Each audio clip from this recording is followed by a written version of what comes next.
Sekali lagi saya katakan kepada antum, rawatlah jiwa antum, jiwa anak-anak antum, isteri antum, orang-orang yang antum kasihi dengan dekatkan mereka kepada Al-Quran. Dekatkan kepada Al-Quran. Antum akan dirahmati oleh Allah Subhanahu wa taala. Dan hiasilah rumah kita itu di antaranya dengan membaca Al-Quran. Walaupun isteri kita tak dengar, anak kita tak dengar, bacalah terus insya-Allah. Ya? Wallahu a'lam. Baik, kepada bagi para ikhwan dan mungkin dapat menuliskan pertanyaan di slide kertas atau jika tidak memungkinkan boleh langsung kepada Ustaz dengan menunjukkan jari terlebih dahulu. Assalamualaikum. Waalaikumsalam warahmatullahi wabarakatuh. Saya bertanya, bagaimana hukumnya atau bolehkah kita yang tadi sempat disinggung sedikit membuang atau membakar kitab-kitab yang mungkar, tapi di dalamnya terdapat nas Al-Quran dan hadis-hadis yang sahih dicampur dengan hadis-hadis yang sahih.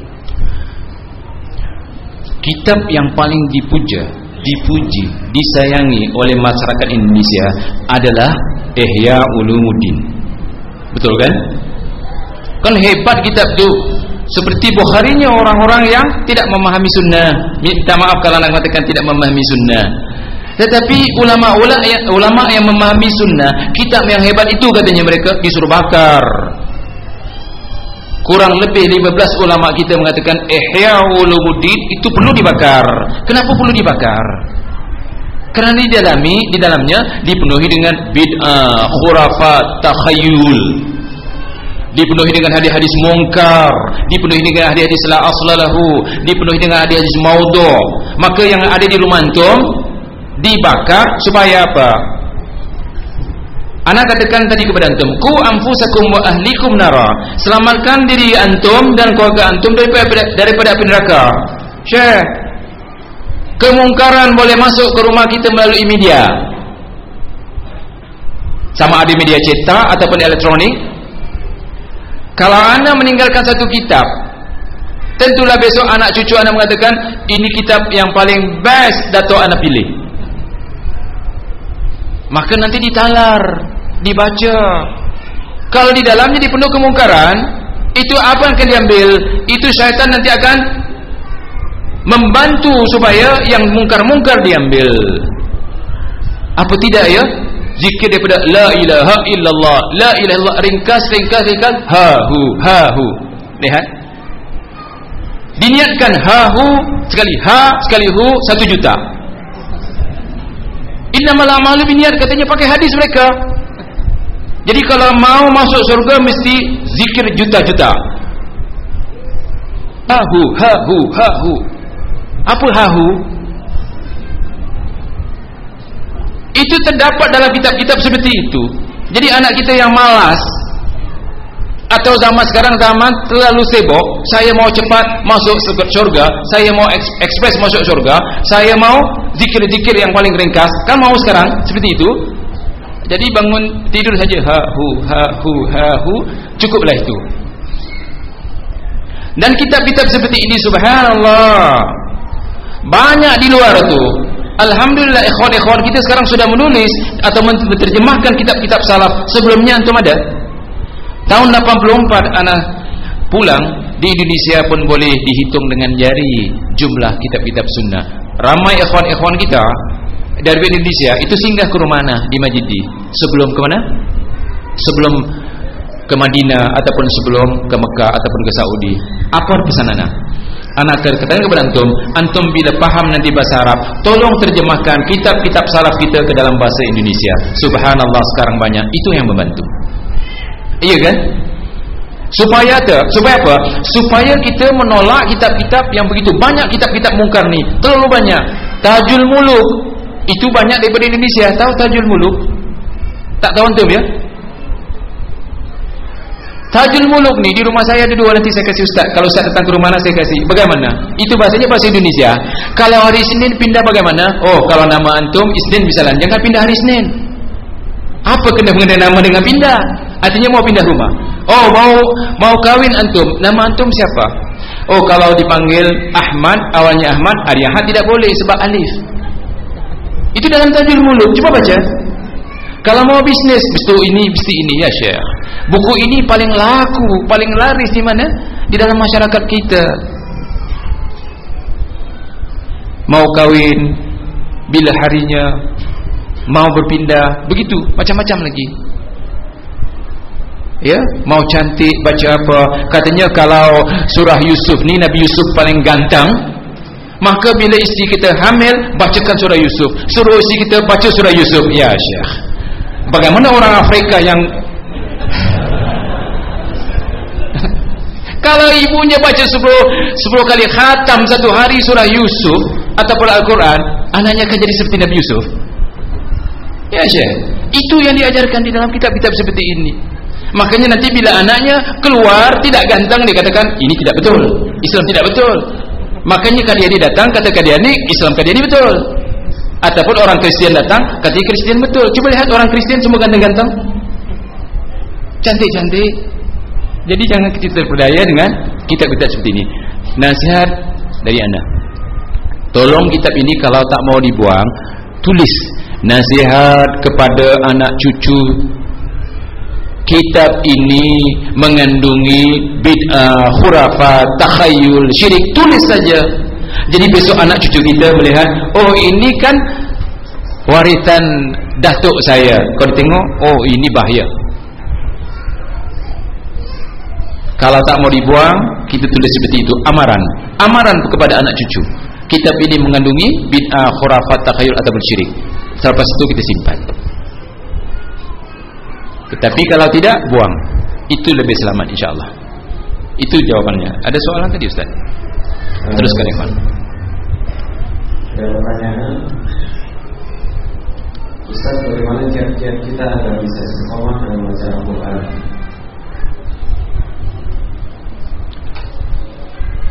Dia bertanya bagaimana kiat kita supaya istiqamah baca Al-Quran.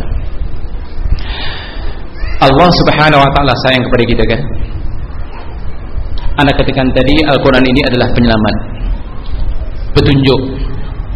Dan kalau kita ingin menjadi yang takwa, orang yang takwa itu Al-Quran.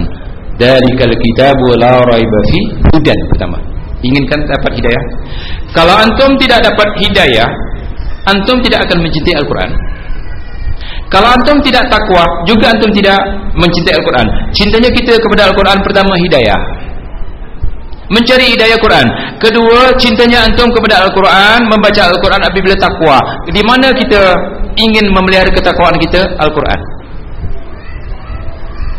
Bohong kalau orang mengatakan kitab itu, kitab ini selain Al-Quran boleh menjadikan kita orang yang takwa dan cinta kepada Allah dan Rasulnya.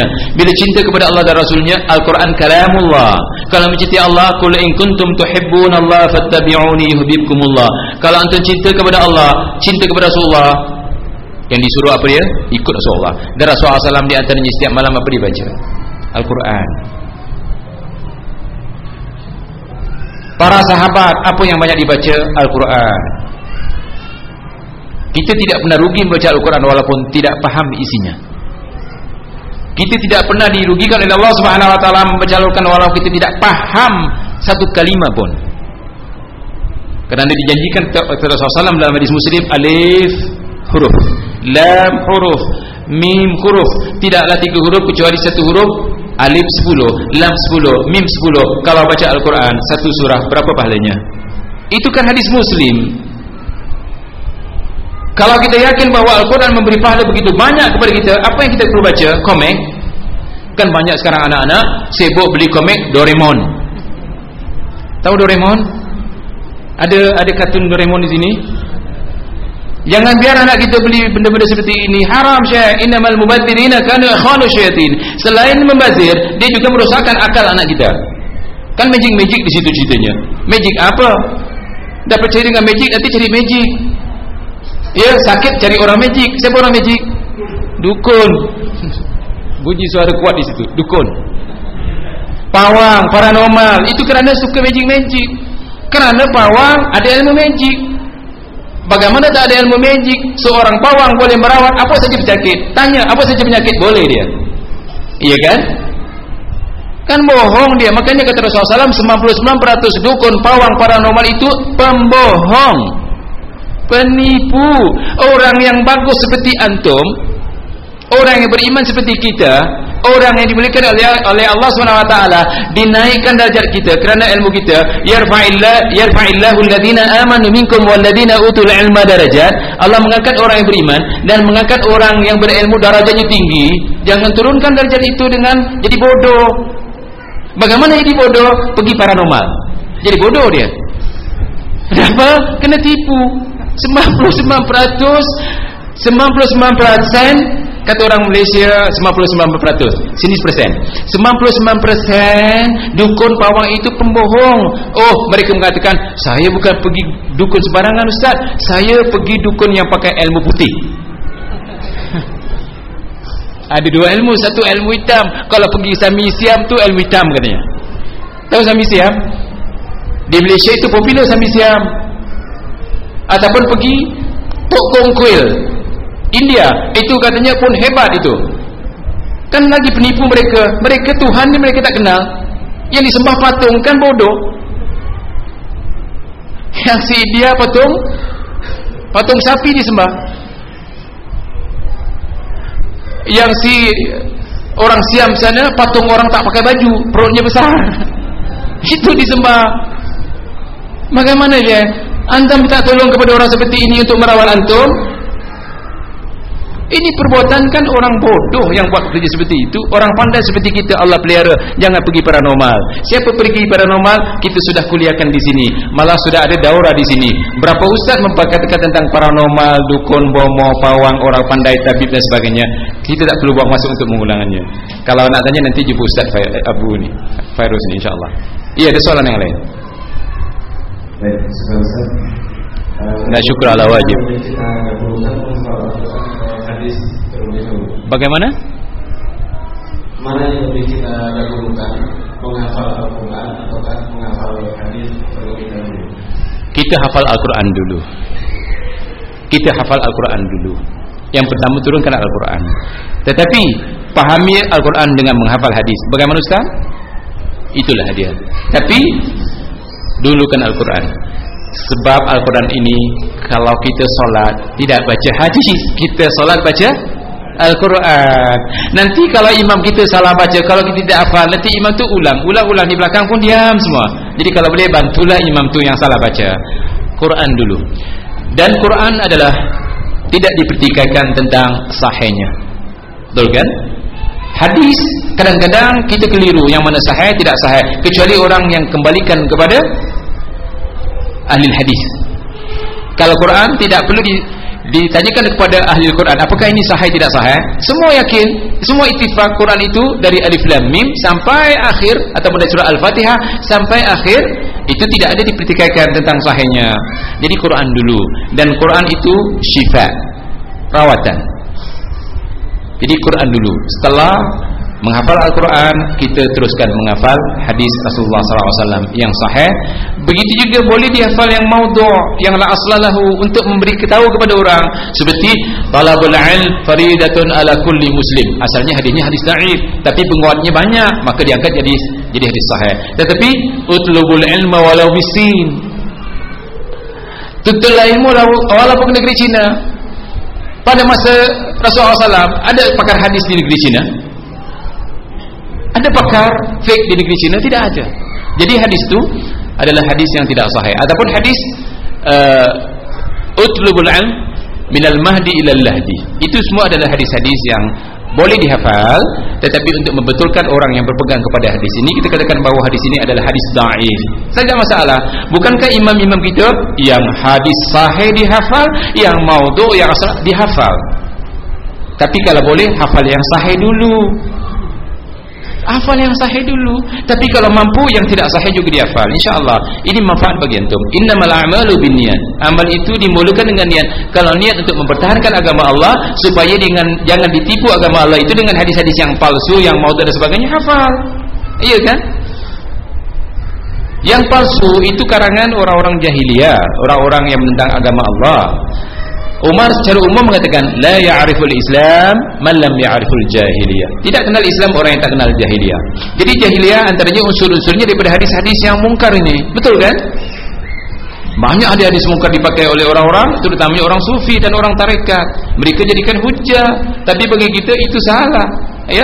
Jadi insyaallah dahulukan Al-Quran, kemudian hadis yang sahih. Tidak salah menghafal hadis-hadis palsu, tapi bukan untuk diamalkan, tapi untuk membetulkan kekeliruan umat, kekeliruan kesilapan umat ini dalam menggunakan hadis insyaallah. Teruskan sahabat kalau ada soalan yang lain insyaallah. Baik, berikutnya saya tadi Ustaz sempat menyinggung tentang kesabaran dalam menghadapi cobaan. Iya. Pertanyaannya, bagaimana cara meningkatkan sifat sabar dalam cobaan dan godaan? Ada satu buku di luar pun ada, dan di antara buku yang terbagus yang sudah diterjemahkan ke dalam bahasa Indonesia sekarang sampai 5 jilid, Riyadhus Shalihin.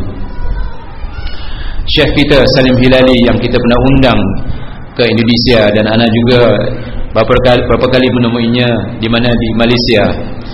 Jadi kitab ini bagus kalau dia mau dibaca, dan syarahnya juga dalam bahasa Indonesia, bahasa yang paling mudah dipahami, sama ada oleh orang Indonesia ataupun oleh orang yang di luar Indonesia yang berbahasa Melayu ini. Kesabaran ini tuan-tuan perlulah dilatih, betul kan? Ramai sahabat-sahabat kita bila kita hampir setahun memperkatakan tentang kesabaran, kita ambil daripada kitab ini. Subhanallah, ada yang isinya, telefon saya Ustaz, dulu suami saya pantang saya angkat suara, tinggikan suara, maka tangannya sampai ke muka saya. Lihat Ustaz, dulu suami saya kalau bahasanya subhanallah bahasa-bahasa yang tidak bagus. Tetapi bila 6 bulan mengikut kuliah, ada di antara kita di depan ni ikut kuliah tentang kesabaran, istrinya telefon menangis. Bila telefon anda dia menangis, anda tanya, janganlah menangis, saya tak mendengar orang menangis, saya mau mendengar orang yang mau bertanya. Dia mengatakan, suami saya ni Ustaz, saya sebagai isteri, subhanallah, sampai dia mau kahwin 2, 3, 4, silakan. Lihat ni benar-benar je. Kenapa? Saya takjub dengan kesabaran suami saya. Tentulah isteri-isteri yang mendapat suami seperti ini, dia akan bagus. Lihat, kesabaran itu merawat penyakit-penyakit yang ada di dalam tubuh manusia, yang mana tanpa sabar dia boleh kibria. Apa arti kibria? Sombong, egois. Sifat-sifat yang tidak bagus itu ada pada orang yang tidak sabar, betul kan? Makanya kita katakan pelajari kitab ini, dan saya minta ada ustaz di sini yang membongkar ataupun membedah kitab Riyadhus Shalihin, terutama dalam bab sabar. Kalau nak ceritakan bagaimana nak istiqamah dalam sabar, ilmu. Mustahil antum menjadi seorang yang pakar kecuali dengan ilmu. Mustahil antum menjadi orang yang sabar kecuali antum mempelajari apa ilmu sabar. Dan ilmu sabar paling bagus sekali setelah Al-Quran itu hadis. Dan hadis yang dibawakan oleh syekh kita di dalam kitab ini ataupun yang dijelaskan oleh Imam Nawawi, yang dipilih oleh Imam Nawawi adalah hadis-hadis yang sahih. Subhanallah. Dan kesabaran ini pahalanya antum selip mata sudah boleh bersabar sepanjang hari sampai sore, sampai malam, nak tidur, nak tutup mata ni, nak tidur pun masih membawa pahala sabar. Kalau solat berapa minit agak-agaknya kita solat ya? Kalau orang yang malas tu solatnya laju, cepat. Tapi orang yang khusyuk tu solatnya kurang lebih mungkin 10 minit ataupun 5 minit. Itu pahala sekitar 5 minit atau 10 minit. Kalau puasa 1 hari, pahala 1 hari itu. Kalau pergi haji, tak tahu mungkin 2 minggu orang sini ya. Tetapi kalau sabar sepanjang hayat, kalau sabar sepanjang hayat, dan kesabaran ini selagi kita sabar, niat kita sabar, kita melakukan dengan sabar, pahalanya mencurah. Sehingga orang yang sabar pahalanya tanpa hisap. Allah tidak hitung pahalanya, kesabaran. Tapi ingat dia, sabar ada 2. Satu sabar yang tegas dan satu sabar yang bodoh. Jangan ambil sabar yang bodoh. Nanti kata ustaz sabar, orang lempang kita pun sabar. Ya. Orang curi harta kita, oh sabar. Itu bukan sabar, itu namanya bodoh. Ingat ya, satu tegas. Jangan kita lihat anak kita tak sembahyang, oh sabar, saya orang sabar. Jangan. Kita kena tegas. Kan yang 9 tahun kalau tak sabar kena kalau tak solat kena pukul. Jangan kita katakan oh saya sabar. Istrinya buka aurat. Jalan dengan buka aurat, sabar. Boleh sabar seperti itu? Itu bukan sabar itu bodoh namanya. InsyaAllah kalimah ini kalau saya gunakan ada orang yang tak senang, mudah-mudahan di sini semua senang insyaAllah. Ya. Jadi sabar ini kebalikan kepada Al-Quran dan hadis, dan sabar itu ada satu ilmu yang dijelaskan oleh oleh Imam Nawawi dalam kitab Riyadhus Shalihin. Antum yang ada di sini ya, imam kita mengatakan belajar itu mahal, Syekh. Betul kan? Kitab sekarang mahal. Jadi jimat antum. Artinya bahasa kita sini jimat ya. Berhemat-hemat antum. Kalau jimat di sini tangkal, saya tahu. Tapi kalau orang Malaysia jimat itu bukan tangkal. Ya, berhemat.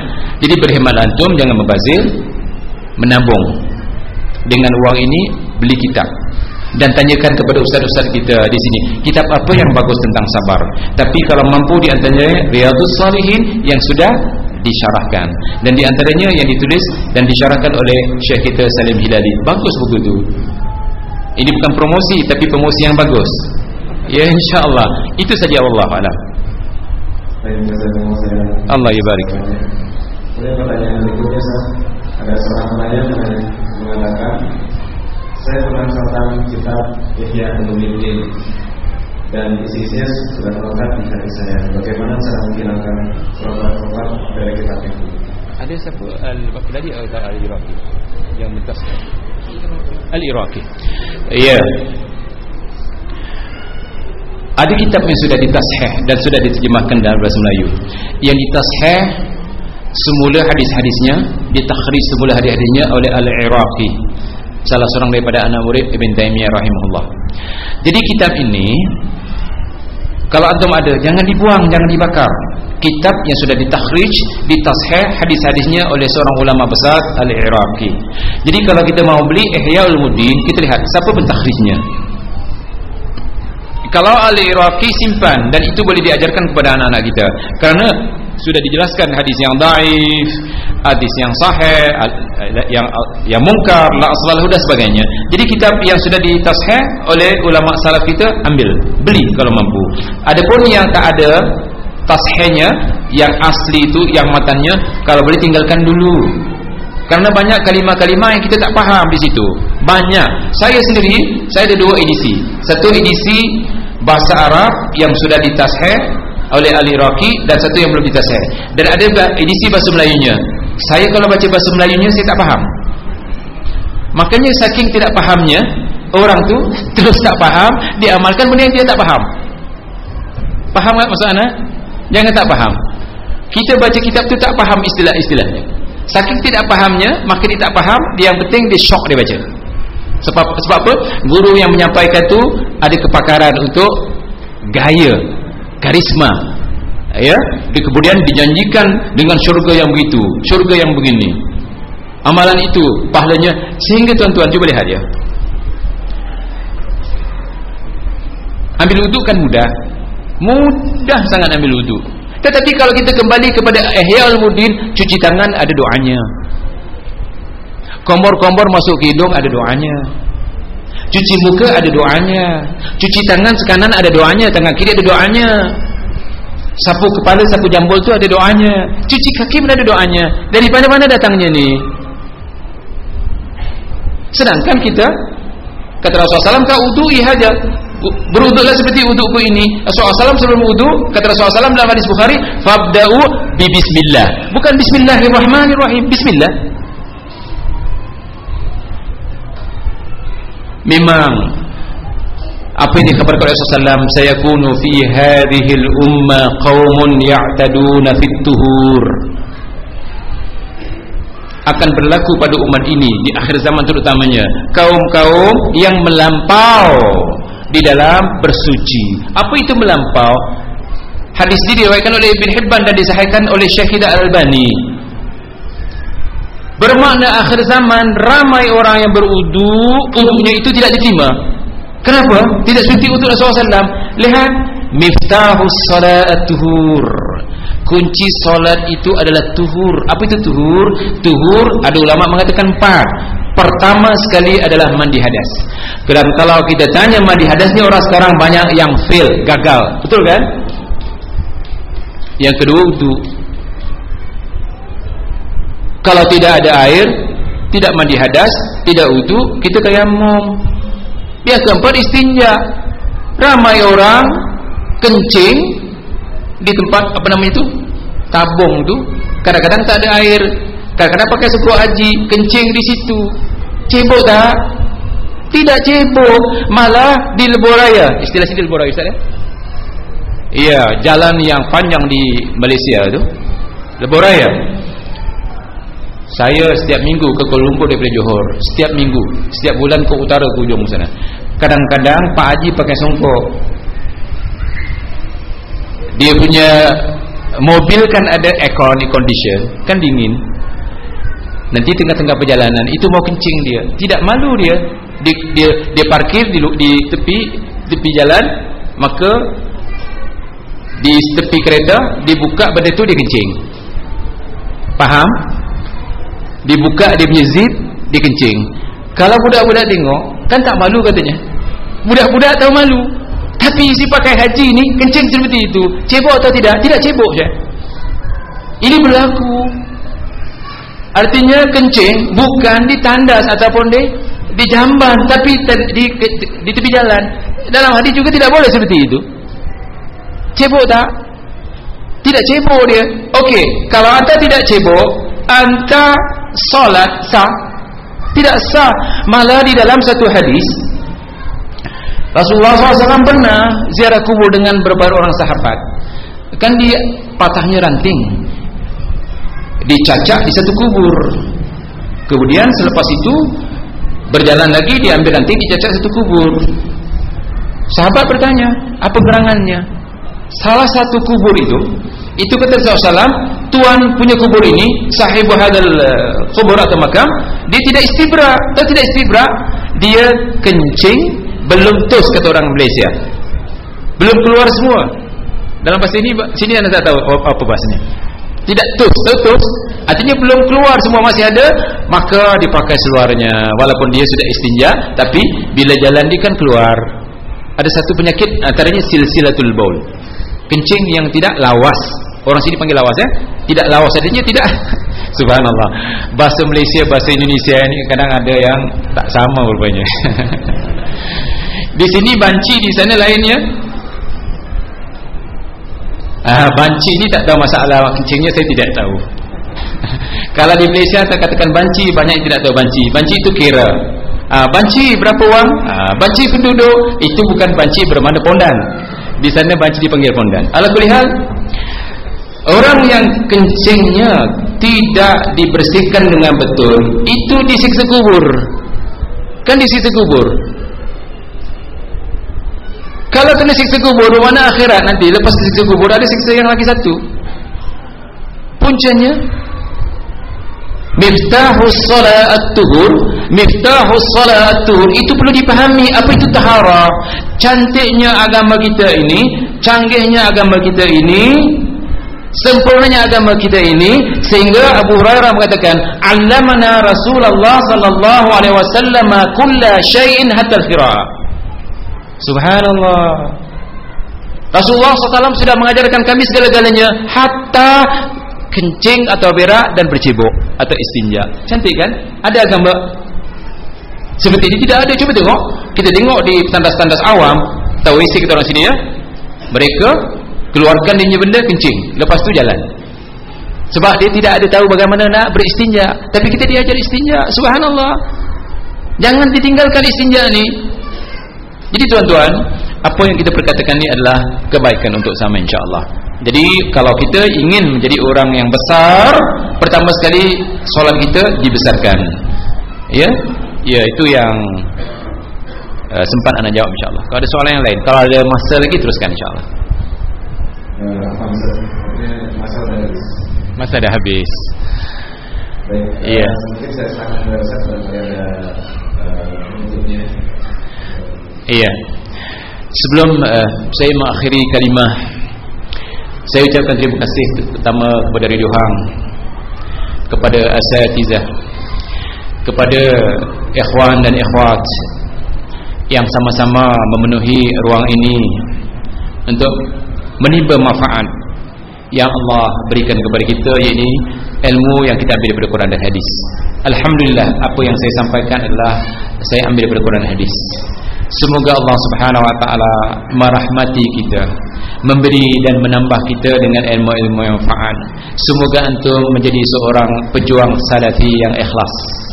Dan saya akhiri, aqulu qauli hadza astaghfirullah li wa lakum wa sallallahu ala Muhammadin wa ala alihi wa sahbihi wa sallam. Subhanakallahumma wa bihamdika asyhadu an la ilaha illa anta astaghfiruka wa atubu ilaik. Wallahu a'lam. Wassalamu alaikum warahmatullahi wabarakatuh. Syukran alal jami'. Bismillahirrahmanirrahim. Ya